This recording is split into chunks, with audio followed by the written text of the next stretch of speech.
सभी को जय श्री राम। जय श्री राम। एक शहर के रेलवे स्टेशन पर एक भिखारी रहता था और अपना पेट भरने के लिए रेलगाड़ियों में आने जाने वाले यात्रियों से भीख मांगता था।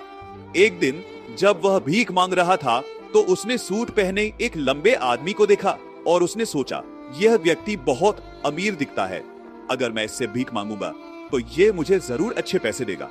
उसने उस लंबे व्यक्ति से भीख मांगना शुरू कर दिया। भिखारी को देखकर लंबा आदमी बोला, क्या तुम कभी किसी को कुछ देते हो या बस भीख मांगते रहते हो? भिखारी ने जवाब दिया, साहब, मैं एक भिखारी हूँ, मैं हमेशा लोगों से भीख मांगता हूँ, मेरे पास ऐसा क्या हो सकता है जो मैं किसी को दे सकूं? लंबे आदमी ने कहा कि अगर तुम किसी को कुछ नहीं दे सकते तो तुम्हें भीख मांगने का कोई अधिकार नहीं है।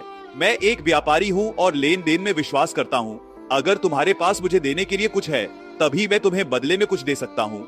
यह कहकर लंबा आदमी ट्रेन में चढ़ गया और चला गया। भिखारी सोचने लगा कि लंबे आदमी ने क्या कहा था।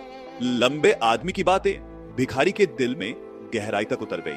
वह सोचने लगा कि शायद मुझे भीख इसलिए पर्याप्त नहीं मिलती क्योंकि मैं बदले में कुछ नहीं दे सकता, लेकिन मैं एक भिखारी हूँ, मैं किसी को कुछ देने की स्थिति में नहीं हूँ, लेकिन मैं कब तक लोगों से मांगता रहूंगा और बदले में कुछ नहीं दूंगा। बहुत सोचने के बाद भिखारी ने निर्णय लिया कि जो भी मुझे भीख देगा बदले में मैं उसे कुछ न कुछ अवश्य दूंगा। अब उसके मन में प्रश्न उठा कि एक भिखारी होने के नाते मैं भीख के बदले में दूसरों को क्या दे सकता हूँ। इस बारे में सोचते सोचते 2 दिन बीत गए, लेकिन उसे अपने प्रश्न का उत्तर नहीं मिला। तीसरे दिन जब वह स्टेशन के पास बैठा था तो उसकी नजर स्टेशन के आसपास के पौधों पर खिले कुछ फूलों पर पड़ी। उसने सोचा, क्यों न भीख के बदले लोगों को फूल दिए जाएं। उसे यह विचार पसंद आया और उसने कुछ फूल तोड़ लिए। जब वह ट्रेन में भीख मांगता था तो अब जब भी कोई उसे भीख देता तो वह उसे बदले में कुछ फूल देता। लोगों ने उन फूलों को खुशी खुशी रख लिया।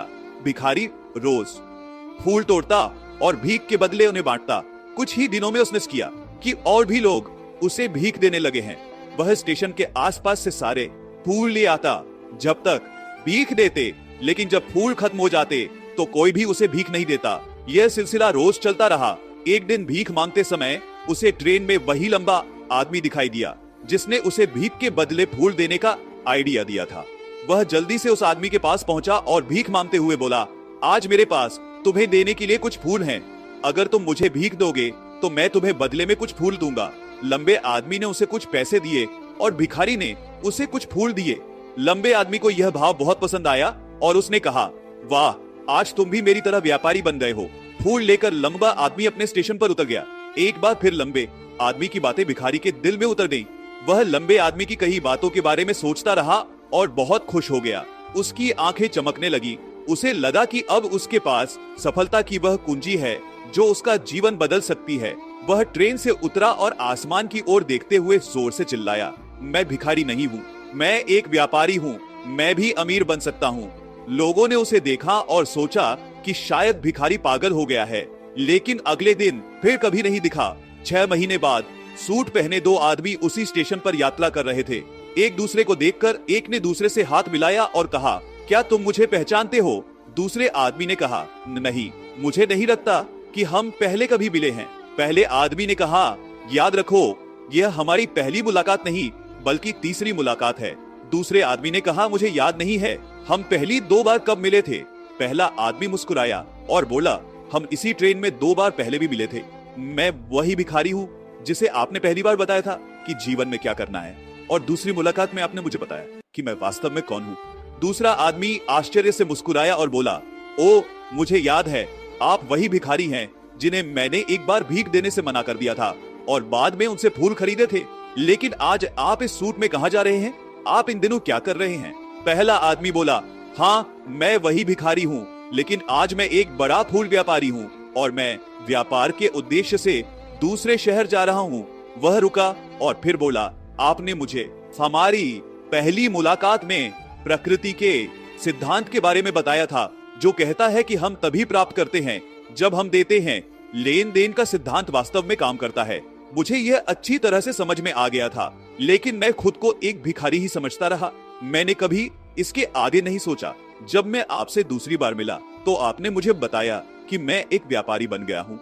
मुझे समझ में आया कि मैं वास्तव में एक भिखारी नहीं बल्कि एक व्यापारी हूँ। मुझे समझ में आया कि लोग मुझे इतनी भीख क्यों दे रहे थे। वे वास्तव में मुझे भीख नहीं दे रहे थे, वे फूलों के पैसे दे रहे थे। हर कोई मुझसे मेरे फूल खरीद रहा था क्योंकि इतने सस्ते फूल कहीं और नहीं मिलते थे। लोगों की नजर में मैं एक छोटा व्यापारी था, लेकिन मेरी नजर में मैं एक भिखारी था। जब आपने मुझे समझाया तो मुझे एहसास हुआ कि मैं एक छोटा व्यापारी था। मैंने फूल बांटने से एकत्र किए गए पैसों से और फूल खरीदे और एक फूल व्यापारी बन गया।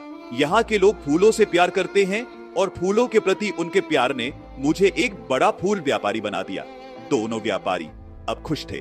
वे स्टेशन से उतरे और अपने अपने व्यवसाय के बारे में बात करते हुए आगे बढ़ गए। दोस्तों, यह कहानी हमें बहुत कुछ सिखाती है। कहानी में लंबा व्यापारी देने और लेने के सिद्धांत से अच्छी तरह वाकिफ था। सभी बड़े व्यापारी एक दूसरे को फूल देते थे। दुनिया के सभी व्यापारी इसी सिद्धांत से जीवन में सफल हुए हैं। उन्होंने यही सूत्र भिखारी को भी सिखाया। भिखारी ने इस प्राकृतिक सिद्धांत को अपनाया और इसका असर उसके जीवन में दिखाई दिया। उसने अपनी सोच बदली और उसका जीवन बदल गया। यह कहानी हमें सिखाती है कि अगर हम अपनी सोच बदल ले तो हम कुछ भी हासिल कर सकते हैं।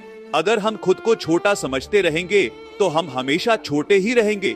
बड़ा बनने के लिए हमें अपनी सोच बदलनी होगी और खुद के बारे में बड़ा सोचना होगा। कहानी का सार यह है कि सफलता आपकी सोच में छिपी है। अपने आत्मसम्मान को जगाएं, बड़ा सोचें और देखें कि आप कैसे सफलता के शिखर पर पहुंचते हैं।